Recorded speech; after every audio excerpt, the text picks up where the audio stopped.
Bom dia, gente! Sejam bem-vindos. Estamos no capítulo 49 de Jeremias.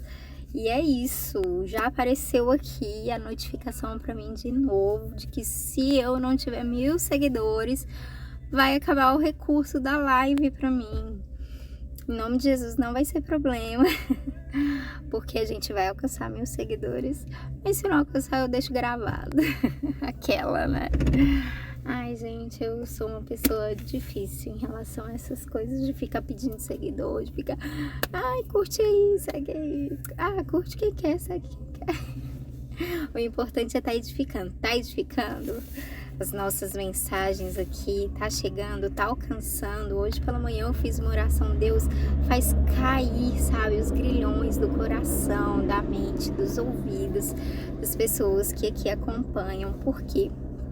Para que a sua mensagem chegue da mesma forma que ela chega no meu coração, sabe?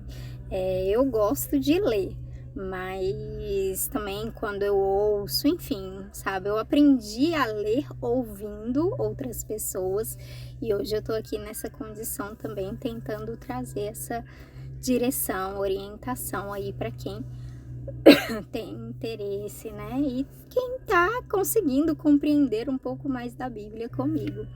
Então, se você é essa pessoa, curte aí, segue aí, pô. É isso, gente, vamos lá, estamos no capítulo 49, vamos começar orando, é um capítulo grande e é um capítulo onde tem muitas referências muito boas pra gente, tipo, porque é um capítulo onde vai falar da condenação das nações, mas por que essas nações estão sendo condenadas? Sabe, qual o amor que o Senhor tinha por Israel para que elas, sabe, para que elas sofressem, para que Deus virasse e falasse, cara, isso não vai ficar barato, eu não vou deixar barato para vocês que estão maltratando o meu povo, sabe? Ai, mas tomara que dê tempo aqui de passar um pouco sobre isso, amém? Começar orando então. Amém, Deus, obrigada, Paizinho, pelo dia de hoje, por mais uma semana de trabalho que se inicia, Deus, ou de férias para alguns aqui, em nome de Jesus eu oro, coloco diante de Ti, Deus, os afazeres, as atividades de cada um, seja conosco, seja com as nossas mãos, com os nossos olhos, com o nosso coração. E mais uma vez eu quero te pedir, Deus, dá-nos olhos para ver, ouvidos para ouvir e um coração para entender, uma mente. Abre a nossa mente, abre o nosso entendimento, faz nós nos apaixonarmos por Ti, aprofundarmos nessa palavra, Deus, te conhecer cada vez mais, conhecer o Seu amor por nós, conhecer, sabe, poder te amar mais também. Em nome de Jesus é o que nós oramos e te pedimos. Em nome de Jesus. Amém? Bora. Deixa eu baixar. Então vai dizer assim, no capítulo 49. O Senhor Deus disse o seguinte a respeito dos amonitas. Onde estão os homens de Israel? Será que não há alguém que defenda a terra que Deus lhes deu para ser sua propriedade? Por que foi que deixaram que o deus Moloque tomasse a terra da tribo de Gade e que os seus adoradores fossem morar lá? Mas está chegando o dia em que farei o povo da cidade de Rabá ouvir barulho de guerra. Essa cidade amonita ficará arrasada e os seus povoados serão destruídos pelo fogo. Então o povo de Israel tomará outra vez a sua terra daqueles que a tomaram dele. Sou eu, Senhor, quem está falando. Grite, povo de Hesbom, a cidade de Ai está destruída. Chorem, mulheres de Rabá, vistam roupa feita de pano grosseiro e lamentem. Corram de um lado para o outro sem rumo. Moloque, o deus de vocês, será levado como prisioneiro junto com seus sacerdotes e todas as autoridades. Povo infiel, por que é que vocês se gabam? O seu poder está no fim. Por que é que vocês confiam na sua própria força e dizem que ninguém terá coragem de atacá-los? De todos os lados eu vou fazer com que o terror caia sobre vocês e todos fugirão. Correrão para salvar a vida e não ficará ninguém para reunir de novo as suas tropas. Sou eu, Senhor, o Deus Todo-Poderoso, quem está falando.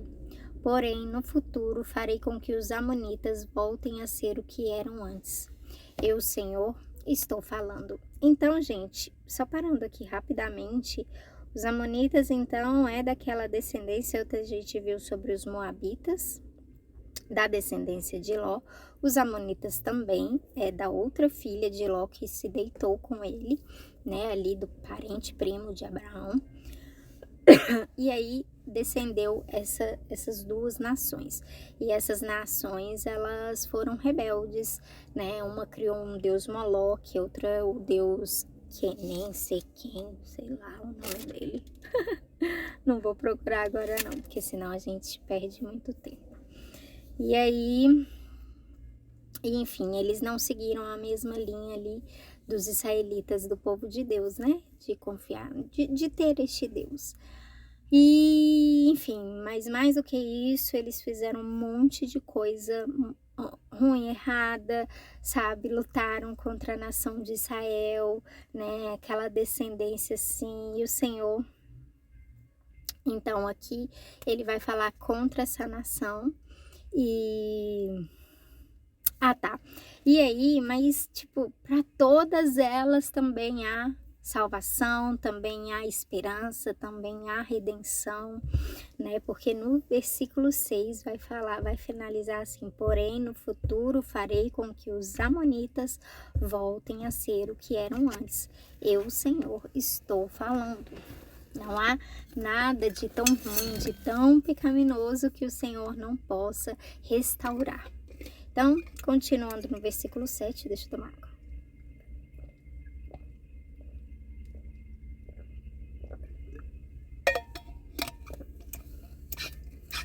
Muita sede.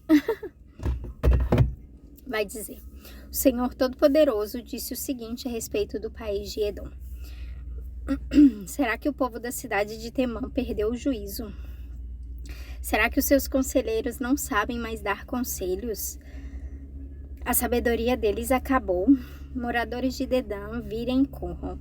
Fujam e se escondam. Eu vou destruir os descendentes de Esaú, pois chegou a hora de castigá-los. Quando alguém colhe uvas, sempre deixa algumas nos pés. E quando os ladrões chegam de noite, levam apenas o que interessa. Mas eu tirei todos os tesouros dos descendentes de Esaú e acabei com os seus esconderijos, e assim eles não podem mais se esconder. O povo de Edom e os seus parentes e vizinhos estão destruídos. Não escapou ninguém. Deixem o seu órfão comigo, que eu tomarei conta deles. As suas viúvas podem confiar em mim. O Senhor disse ainda: se até os que não mereciam foram castigados, será que você está pensando que ficará sem castigo? É claro que você também será castigado. Eu mesmo jurei que a cidade de Bosra vai se tornar um espetáculo horrível e um lugar deserto. Os outros vão zombar dela e usar o seu nome para rogar pragas. E todos os povos em volta da cidade ficarão arrasados para sempre. Eu, o Senhor, estou falando. Então eu disse: recebi uma mensagem de Deus, o Senhor. Ele enviou um mensageiro para dizer às nações o seguinte: reúnam seus exércitos e ataquem Edom. O Senhor fará de você, Edom, uma nação fraca e ninguém o respeitará. O seu orgulho o enganou. Não pense que alguém tem medo de você. Você vive nas cavernas das rochas, lá no alto da montanha. Mas, embora more tão alto como uma águia, o Senhor o derrubará. Eu, o Senhor, estou falando. O Senhor disse: cairá sobre Edom uma destruição tão horrível que todos que passarem ficarão espantados e horrorizados com o que virem. Acontecerá com Edom o que aconteceu com Sodoma e Gomorra, quando foram destruídas junto com as cidades vizinhas. Ninguém viverá mais lá, nem mesmo por pouco tempo. Sou eu, o Senhor, quem está falando. Assim como o leão sai da floresta na beira do rio Jordão e sobe até a terra de pastos verdes, assim eu virei e farei com que os edomitas fujam correndo da sua terra.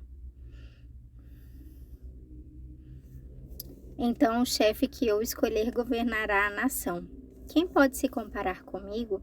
Quem tem coragem de me desafiar? Que governador poderia me enfrentar? Por isso, prestem atenção no plano que eu, o Senhor, fiz contra o povo de Edom. Escutem o que vou fazer com os moradores da cidade de Temã. Até as crianças e os velhinhos serão arrastados e todos ficarão horrorizados. Quando Edom cair, o barulho será tão grande que a terra tremerá e os gritos de pavor serão ouvidos até no Golfo de Acaba. O inimigo atacará a cidade de Bosra como uma águia que com asas abertas se atira lá do alto contra sua vítima. Naquele dia, os soldados de Edom terão tanto medo como a mulher que está com dores de parto. E aí, parando aqui então, tem ali sobre Edom, o castigo que o povo de Edom sofreria. Mas Marina, por que o povo de Edom sofreria? E aí eu quero ler uma parte que vai dizer bem, e eu acho que fala bem do amor do Senhor por Israel. E o pecado de Edom, o mal que Edom fez, né? E tá lá, tem muitas referências, né? Minha orientação é que vocês leiam todos, que é de Ezequiel 25, 12 a 14, e também do capítulo 35, do 1 ao 15, tem também lá em Obadias, né, que é só um capítulo falando sobre isso. E o que a gente vai ler aqui agora tá em Malaquias, no capítulo 1, dos versículos 2 ao 5. Olha só. O Senhor diz ao seu povo: eu sempre amei vocês. Mas eles perguntam: como podemos saber que tu nos amas? Deus responde: Esaú e Jacó eram irmãos. No entanto, eu tenho amado Jacó e os seus descendentes, mas tenho odiado Esaú e os seus descendentes. Eu fiz com que a região montanhosa de Esaú virasse um deserto, e agora as suas terras só prestam para animais selvagens morarem nelas. Se os descendentes de Esaú, isto é, os edomitas, disserem: as nossas cidades estão em ruínas, mas nós vamos construí-las de novo, o Senhor Todo-Poderoso responderá: se eles construírem, eu destruirei. A terra deles será chamada da terra da maldade, de nação com quem o Senhor está irado para sempre. O povo de Israel vai ver isso acontecer e todos dirão: o Senhor é grande, o seu poder vai além das fronteiras de Israel. E aí você pode se perguntar, mas por que Deus amava Israel e odiava Esaú, sendo que eles eram ali descendentes de Jacó, né? Não, descendentes de Isaac. E aí vai falar em Obadias vai falar um pouco. Deixa eu só ler rapidamente, porque, se eu falar, cara, não parece tão forte como é aqui na palavra. E eu não separei, meu Deus, é porque eu tava sem negócio aqui, eu tô correndo. Mas eu já tô perdendo aqui. E aí Deus vai falar assim, olha só.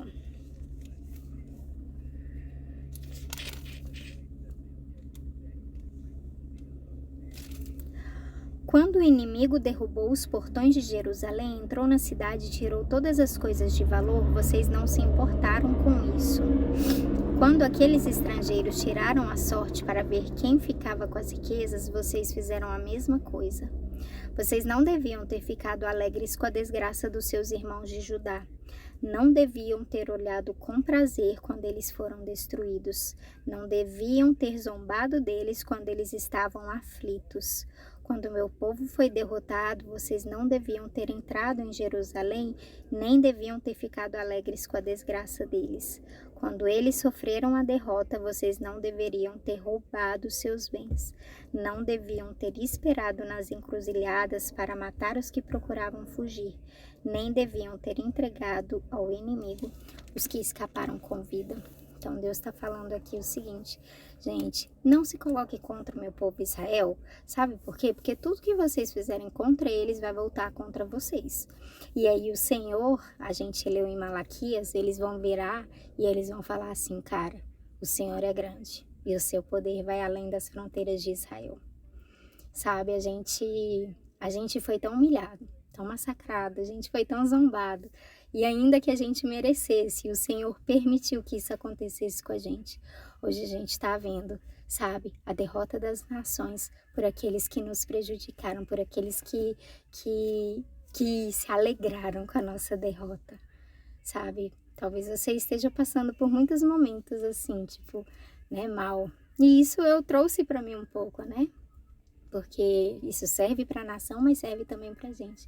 Talvez às vezes a gente merece, às vezes uma condenação aqui, outra ali, um castigo aqui, outra ali, mas o Senhor ainda te ama, o Senhor ainda te quer e o Senhor não vai deixar barato para aqueles que zombarem contra você ou se aliarem aos seus inimigos, para que você fique cada vez pior, cada vez mais derrotado, cada vez mais no chão.